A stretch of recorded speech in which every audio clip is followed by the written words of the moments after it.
Bonjour, je m'appelle Philippe Ouvrard, je suis responsable des systèmes d'information de l'hôpital de Saumur, donc un hôpital, un CH de taille moyenne, 200 lits MCO, de la psychiatrie, du SSR et des EHPAD.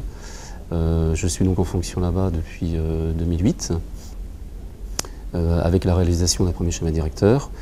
Et donc on engage le deuxième schéma directeur. Et dans ce cadre-là, on mène un projet en fin de compte de renouvellement de notre production de soins. Et préalablement au renouvellement de cette production de soins, on a souhaité cartographier l'ensemble de nos processus de prise en charge patient en amont de la mise en place d'un cahier des charges.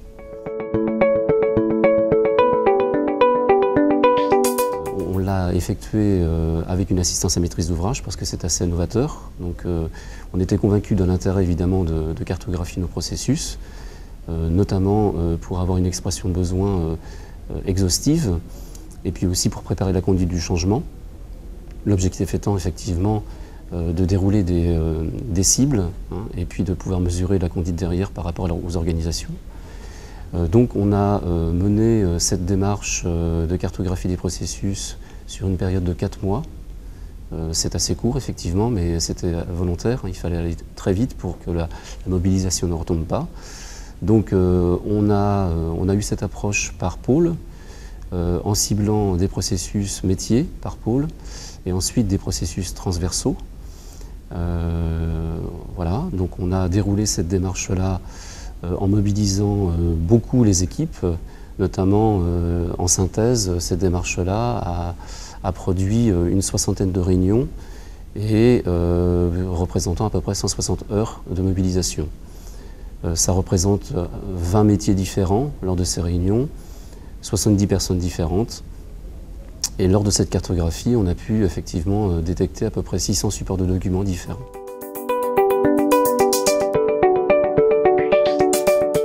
Le résultat de cette démarche, ce sont 31 processus cartographiés sous la forme d'un fichier Excel, en fin de compte, qui présente dans sa première partie un logigramme, ensuite l'existant, la cible à atteindre et pour finir la conduite du changement mesuré. Voilà, donc 31 processus métiers et 8 processus transversaux. À titre d'exemple, ce que j'appelle transversal, c'est le dossier médical par exemple. Voilà. Donc on en est maintenant avec une formalisation complète de ces processus. On a attaqué ensuite la partie expression de besoin qu'on a pu croiser de façon conventionnelle, j'entends, un cahier des charges. On a pu croiser cette démarche de cartographie des processus avec un cahier des charges conventionnel pour l'enrichir et lui apporter plus de valeur ajoutée. On a utilisé cette cartographie aussi pour élaborer des scénarios qui nous ont servi lors des auditions. L'intérêt aussi de ces scénarios, c'était évidemment les métiers qui ont participé à la cartographie applicative s'y sont retrouvés tout de suite parce que c'était des scénarios qui étaient très largement inspirés des logigrammes des processus cartographiés. Voilà, donc on a pu effectivement faire cette expression de besoin correctement.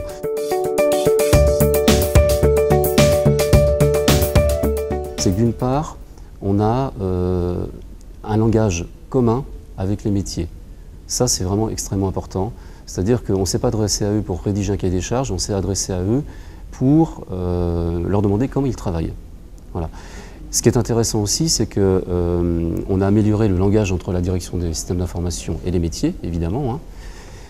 Deuxième point à souligner, c'est qu'ils se sont réappropriés le projet, naturellement, étant donné qu'ils étaient très investis sur cette démarche-là, réapproprié le projet massivement, ils ont été très partie prenante. Troisième chose à noter comme intérêt de cette démarche-là, c'est qu'on a une équipe opérationnelle très autonome après parce qu'on détient énormément d'informations en équipe restreinte sur le projet d'informatisation et on sollicite beaucoup moins après derrière les métiers qu'on faisait préalablement lorsqu'on avait une rédaction de cahier des charges conventionnelle classique. Autre point d'intérêt, ça fluidifie énormément la gestion de projet, étant donné qu'on a moins d'allers-retours avec ces métiers-là. On en a, mais sur des points essentiels d'arbitrage. Voilà. Pour finir, je dirais que cette démarche-là, sur certains aspects, sécurise le projet. Justement, quand je parle de fluidité, c'est qu'on respecte les plannings, la planification en tout cas, beaucoup plus facilement. Et puis, on a eu l'occasion de le constater, cette démarche-là nous permet aussi de remplacer, pas au pied levé, mais beaucoup plus rapidement, une personne pièce maîtresse de l'équipe projet. Parce qu'on a un corpus documentaire à lui remettre entre les mains. On a eu une personne qui est arrivée en fait, en cours de projet. Eh bien, elle a pu s'approprier très rapidement l'organisation générale de l'établissement au travers des processus cartographiés.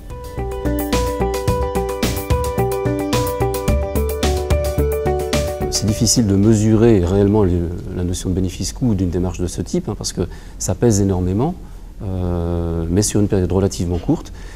Je dirais que si c'est à refaire, on le refera. Les éléments, les points d'importance à garder en tête, c'est qu'il faut surtout mettre en place une organisation de maintien de ce corpus documentaire dès le début, parce que dès les premiers mois de réalisation, il devient obsolète parce que les organisations évoluent. Donc il faut absolument veiller à ce que ce corpus documentaire soit maintenu dans le temps.